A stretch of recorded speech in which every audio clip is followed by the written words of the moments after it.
bismillaahi raxmaani raxiim daawadayaal ku soo dhowaada wararka tubsan kuwooda ugu waaweyn waxaa ka mid ah warka waxaa idiin soo jeedinaya anigoo waa beriga qodobadaan idiin haynana waxaa qaybka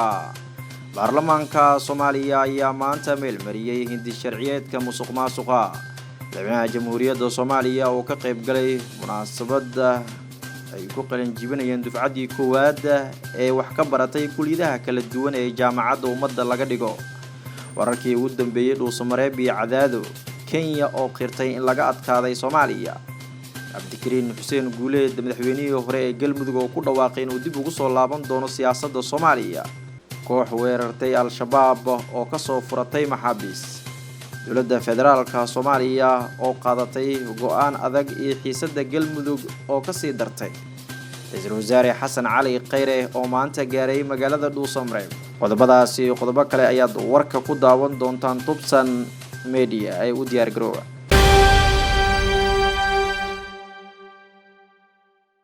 waa hagaag aan ku bilaabay baarlamaanka Soomaaliya ayaa maanta meel mariyay hindi sharciyeedka musuqmaasuqa kadib kulan ay maanta ku yeesheen xarunta golaha shacabka ee magaalada Muqdisho xildhibaanada baarlamaanka Soomaaliya ayaa meel mariyay hindi sharciyeedka musuqmaasuqa kadib kulankooda ay ku yeesheen magaalada Muqdisho kulanka waxaa shir gudoominayay gudoomiyaha golaha shacabka Maxamed Mursal Sheekh Cabdiraxmaan waxaana xaadiray xildhibaanada baarlamaanka Soomaaliya kulankaasi doodeer kadib xildhibaanada baarlamaanka Soomaaliya ayaa sharciga musuqmaasuqa meel mariyay intaysan sharcigaani la meel marinin Axmed Xaaji Xasan Taaw oo ka tirsan guddiga cadaaladda ayaa xildhibaanada u sharaxay muhiimadda sharciga musuqmaasuqa uu leeyahay waxaan soo jeedinaynaa mudane gudoomiye in sidii ku haboon ee sharciyadii loogu gudan lahaa la gudbiyo si gudoomiye madaxweynaha qaranka jamhuuriyadda federaalka Soomaaliya uu waajibaadkiisa uga soo guto golahana waxaan ka codsanaynaa inay meel mariyaan aad iyo aad baad u mahadsantihiin intaasi kadib xildhibaanada baarlamaanka Soomaaliya ayaa sii gudagalay ka doodista hindi sharciyeedka musuqmaasuqa gudoomiye ku-xigeenka labaad ee baarlamaanka Soomaaliya Mahad Cabdulla Cawd ayaa digniin adag u diray xildhibaanada inta badan ka maqan kulamada baarlamaanka Soomaaliya xildhibaanadii maqnaaday fadhiyadii la soo dhaafay sabab la'aan cudur daar la'aan iyo fasax la'aan waxa weeye xildhibaanka jiran ama xaalad ku haysato dalka dibadiisa xildhibaan kala og waajib weeye inuu soo sheego uu haysta contactski inuu maamulka u soo sheego inuu habdhowrka u soo sheego inuu gudoonka u soo sheego inuu guddigiisa u soo sheego oo ay cudurdaar ka keenaan khasab maaha in warqad iyo laga keeno cudurdaar baa loo samaynayaa xildhibaankii leh cudurdaar waxa weeye qofkii soo cudurdaaran waaya oo fasax soo qaadan waaya oo iska maqnaada waxa weeye marka hore digniin buu lagu leeyahay marka xigtana gunadiisa laga gooynayaa shal meelood meel marka ku sii xigtana anshax marin baa loo dirayaa waxaad ogsoon tihiin inay jiraan xildhibaano aan kalfadhigan iska daaye doorashadii ka bacdi baa soo xaadirin oo ummadda Soomaaliyeed waxa weeye canshuurtii laga qaadayo guna qaata oo waxa weeye ilmihiisa ku korsada waxa weeye arrinkaasi waa xaraan isaga haddii xaraan ku ahaan lahaydna annaguna inaan ku fiirsano arrinkaasi waxay nagu noqonaysaa gudasho la'aan waajib bay nagu noqonaysaa ugu dambeyntii xildhibaanada baarlamaanka Soomaaliya ayaa meel mariyay sharciga musuqmaasuqa waxaana natiijada ku dhawaaqay gudoomiyaha golaha shacabka Maxamed Mursal Sheekh Cabdiraxmaan waxa ogol u codeeyay waa 149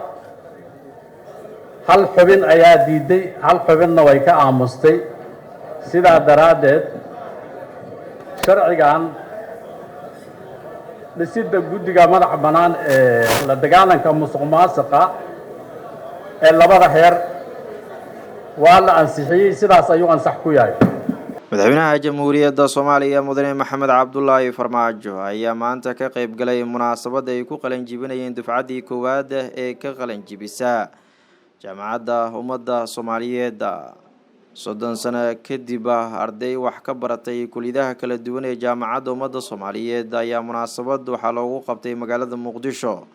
munaasabada waxaa ku sugnaa madaxweynaha Soomaaliya mudane Maxamed Cabdullaahi Farmaajo wasiiro xildhibaano ka tirsan baarlamaanka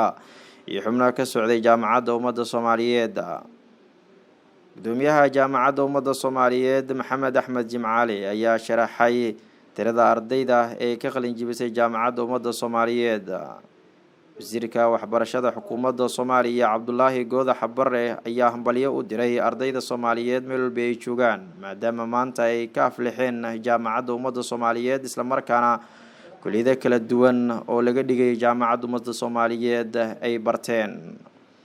siyaasadda xukuumadda Soomaaliyeed ee maanta iyo madaxweynuhu hogaaminayo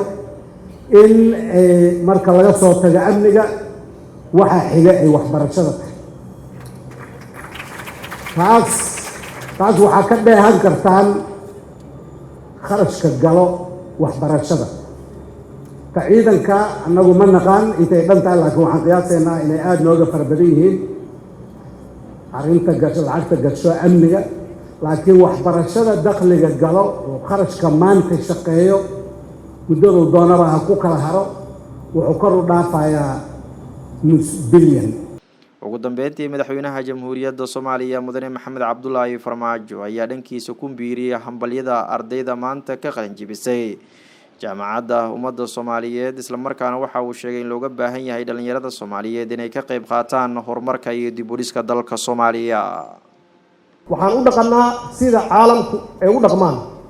oo marka laga hadlayo dowlad wanaag dowladdan waxay ku sifowday inay noqoto dowlad wada shaqaysa gudaheeda oo aan khilaafaad lahayn sidii lagu yaqaanay dowladihii naga horreeyay maxaa yeelay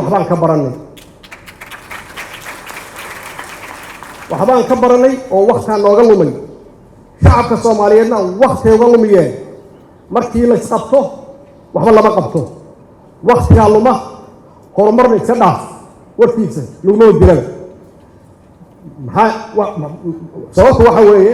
oo aan ka wadaa maxaa yeelay dowladdooni waa dowlad runtii ka horumarinaysa maslaxadda shacabka wax walba ka horumarinaysa iyo dadka ka horumarinaysa taasaa waxay keentay marka inaan wada shaqeyno marka oo waxyaabaha yararka aan lasu qabsan jirin oo shakhsiga ahaa in laga gudbo. madaxweynaha ayaa sheegay in rabitaanka dowladda uu yahay dowlad dhexe oo awood leh iyadoo aanay meesha ka marnayn wada shaqaynta dowlad goboleedyada. maamul goboleedyada iyaga nafsigoodu qof walba si ha u arko waa qayb ka mid ah dibeedka socda oo dowladnimadeena ay ku dhismayso oo aan ku fasirayno muxuu yahay federaal iyo muxuu yahay confederate. annagu waxaan aaminsannahay inkastoo qaarkood ay nagu dacaayadeeyaan ay yidhaahdaan dowladda dhexe waa dowlad centrista ah waa dowlad awoodda rabta inay qaadato annagu waxaan rahnaa federaalka saxa annagaa ah maxaa yeele waxaan rabnaa dowlad dhexe oo xoog laha rabnaa waxaan rabnaa dowlad dhexe oo ciidan fiican leh oo dalka difaaci karta waxaan rabnaa dowlad dhexe oo arrimo dibadeed oo adag leh waxaan rabnaa dowlad dhexe oo immigration iyo xuduudadeeda ilaalisa waxaan rabnaa dowlad ciidan adag leh dhaqaalaheedana iyadu kontroolsho karansigeeda iyadu kontroolsho dowladda dhexe aan rabno waa noocaas anigana waxaan u arkaa inaan nahay pro federal system inaan nahay wixii ka soo horjeeda taas waa anti federalism way waxaa jira wax la wada leeyahay oo aan ogolnahay in la wada lahaado iyo wax dowlad goboleedyadu ay leeyihiin oo khasab tahay inay qabato oo ah adeegii laakiin dowlad dhexe inuusan muran ka gelin qof walba oo Soomaali ah khaasatan dhalinyarada dowlad dhexe oo xoog leh inay jirto oo dalka difaacda. weli waxaad daawanaysaan wararka tuubsan. ra'iisul wasaaraha Soomaaliya mudane Xasan Cali Kheyri wafdi uu hogaaminayo ayaa maanta waxa ay gaareen magaalada Dhuusamareeb ee xarunta gobolka Galgaduud. ra'iisul wasaaraha iyo wafdigiisa waxaa garoonka diyaaradaha magaalada Dhuusamareeb ku soo dhaweeyay mas'uuliyiin ka tirsan Ahlus Sunnah wal Jamaaca. soo dhaweyn kadib ra'iisul wasaare Xasan Cali Kheyri ayaa kulamo la qaatay xubno ka tirsan maamulka Galmudug oo uu kala hadlayay sidii loo dhameyn lahaa xiisada maalmahan ka taagneed magaaladaasi. dhanka kale xubno ka tirsan labada aqal ee baarlamaanka Soomaaliya waxay gaareen magaalada Cadaado waxaana halkaasi ku soo dhaweeyay mas'uuliyiin ka tirsan maamulka Galmudug.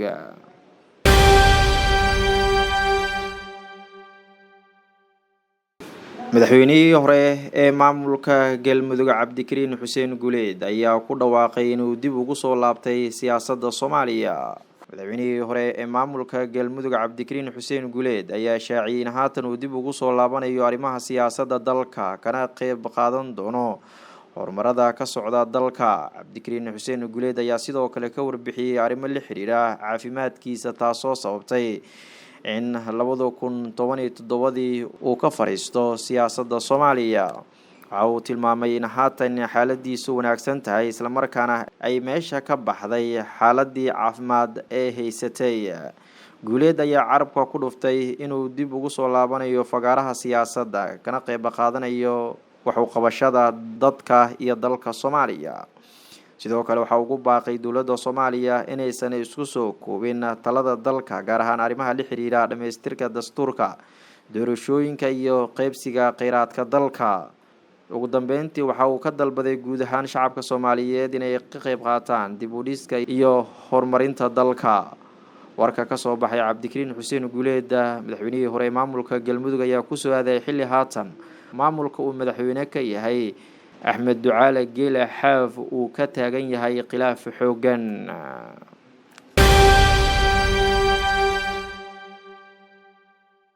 koox weerartay al-shabaab ayaa soo furatay maxaabiis.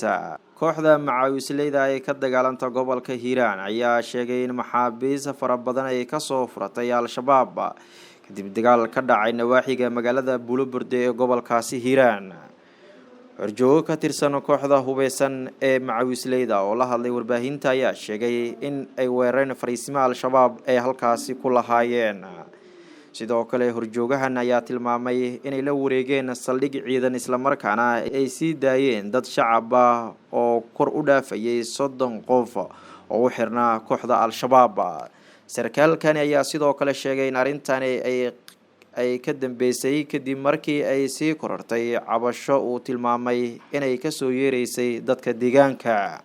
macaawisley waa koox shacab ah oo ka dhisan gobolka Hiiraan iyo Shabeellada Dhexe waxayna dagaal ay kula jiraan al-shabaab. ilaa haatan ma jirto wax hadal ah oo ka soo baxay dhanka al-shabaab oo ku aadan dagaalkaasi. xaaladda ayaa weli kacsan waxaana dhaqdhaqaaqyo xoog leh laga dareemayaa qaybo ka mid ah gobolka Hiiraan ee bartamaha Soomaaliya.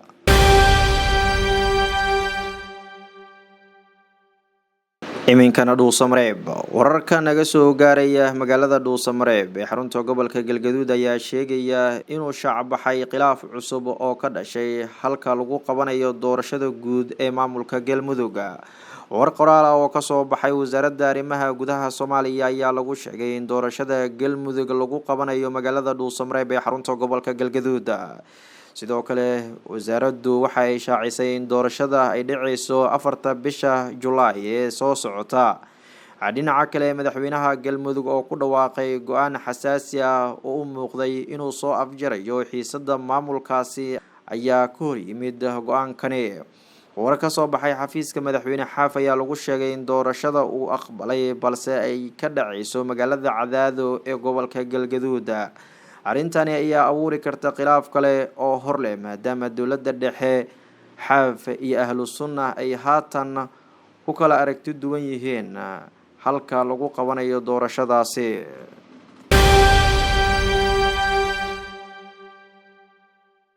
dowladda Kenya ayaa qirtay in looga adkaaday Soomaaliya. ganacsatada qaadka ee dalka Kenya ayaa suuq cusub oo ganacsi qaadka ka raadinaya dalalka Djibouti iyo Mozambique kadib markii ay sheegeen in ganacsatada qaadka Ethiopia la wareegeen suuqii Soomaaliya. gudoomiyaha guddiga ganacsatada qaadka Kenya Kelo Harzama ayaa warqad u diray wasaaradda arrimaha dibadda dalka Kenya. warqadaas ayuu ku codsaday in dowladda Kenya ay ka shaqeyso sidii suuq cusub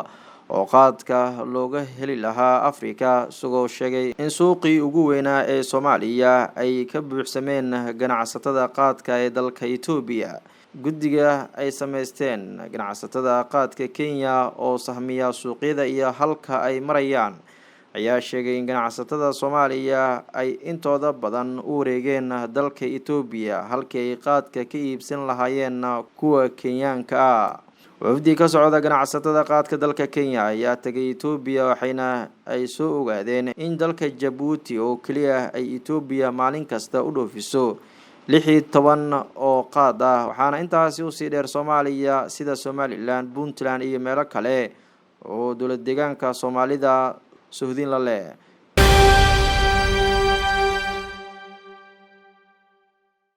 warkii oo aad ka daawanayseen tubsan waanageynta fadlan subscribe sar si aad u hesho wararkeena iyo barnaamijyadeena. nabadgelyo.